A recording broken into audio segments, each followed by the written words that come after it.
皆さんこんにちは、アナンヤです。今日は私がどうやって日本語を勉強したのか皆さんとシェアしていきたいと思いますと、ゆっくりな感じでどうやって日本語を勉強したのかよく聞かれるんですけど、今日はそれについてちょっと皆さんと喋りしたいと思います。では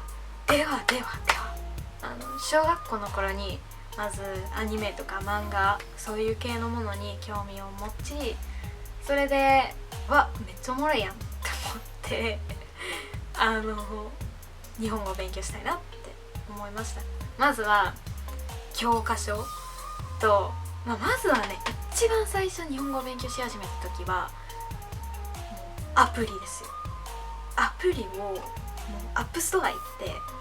そこにある日本語っていうアプリをダウンロードしまくって全部使おうと思いました。もうとりあえずネットにある情報を全てを受けたいなって思ったから全部勉強しました。まず前の動画におすすめしたアプリなんだけど、 Human Japanese っていうアプリがあって、でそれがめちゃくちゃいいで、ちゃんと全部なんか言葉とか文法もなんだけど全部説明してあって、しかもなんか教科書を読んで面白いし、それを読んですごいためになったけど、それでいろいろアプリを使い続けて、で私のアプリのおすすめの動画も見たかったらそれにちゃんと説明してあるのでぜひ見てください。でアプリからやっぱりウェブサイトだったり教科書すごいいろいろ使ったんだけど、やっぱり自分の環境を日本語にしたいっていうのがずっとあって、だいたいね、私古い本が好きで、そういうなんか使い切ってないけど使われた本を売るセールめちゃくちゃ行って、いろんな日本語の本もあって、アメリカなのにねめちゃくちゃ安く買えたし、この本とか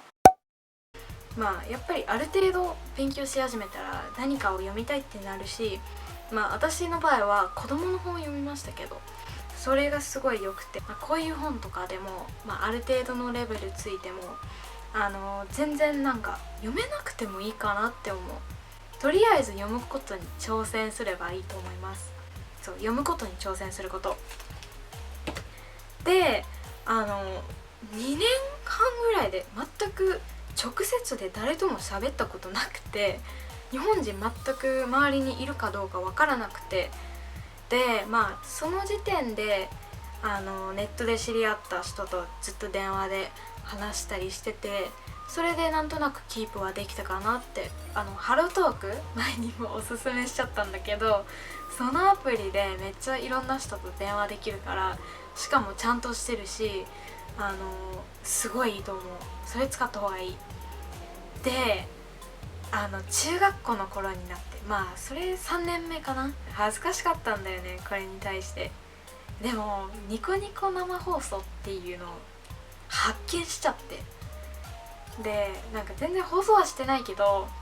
日本語の勉強にとってめっちゃいいかもと思って、で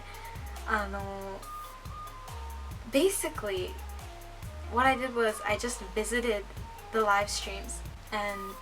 tried my best to speak Japanese within them and type Japanese。 生放送入ってできるだけ日本人の真似をするっていうことですね。とにかくその専門の言葉とか覚えて、でとりあえずその相手とやり取りして日本人だと思わせるぐらい日本語できるために頑張ろうと思って、でしかも生放送だからさ、めっちゃ早く返さないと会話が終わるわけだから、それで自分のタイピングのスピードだったり、日本語で考えるスピードも良くなったんじゃないかなって思うよね。あと動画やドラマで見るシーンを真似する。それがすごい発音に良くて、あと文法と発音を勉強する時って私は前におすすめした文法のアプリをほとんどそれだけ使って、で発音はネットで口がどういう形をするべきなのかとか、そういういろいろな道具だったり、いろいろ参考にできるものがいっぱいあるから、調べて自分本当に、私的にはねスピーキングが一番大事で、発音ができなかったらもう日本語が上手くても通じないかなと思って、できるだけナチュラルにしたいっていうのが、私的には大事だったんで、だから語彙力がこのものなんですけど、だから語彙力発音もダメだわ。スピーキングもリスニングもすごい努力してて、で私の勉強仕方はとりあえず自分の環境を日本っていうような日本語が常にあるっていう状況に作りたくて、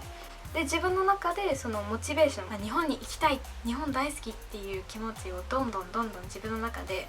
繰り返して勉強になったかなって思うし、その自分が勉強している姿を想像するとより効果的。自分の環境を日本語にするって言ったらまず自分の頭から話す時は英語で考えて、それを日本語にして出るんじゃなくて、最初から日本語で出る時も日本語っていう風にしたくて、それするのに日本語で考えることしかない。だから日本語で考えるっていう風にやり始めて、で今も日本語で考えているっていう。語彙力が少なくてもうまく考えられなくても言語から来る感情もあるかなと思って、それもすごい素敵じゃない？自分の生活の一部になったわけなんで効果はあると思う。今は普通に日本語っていう勉強する、フラッシュカードとドラマや音楽見たり聞いたり勉強することと喋ることだね。日本語を使える機会も増えてきて、とりあえず厳しくせずに自分の好きなように勉強すれば、自分のマイペースな感じで勉強すればきっと成功すると思います。こういう感じで私は6年間近く日本語を勉強し始めてからのどうやって勉強したかっていうのを説明しました。本当に見てくれてありがとうございます。チャンネル登録とグッドボタン押してくれたらめちゃくちゃ嬉しいです。お願いします。ではバイバーイ。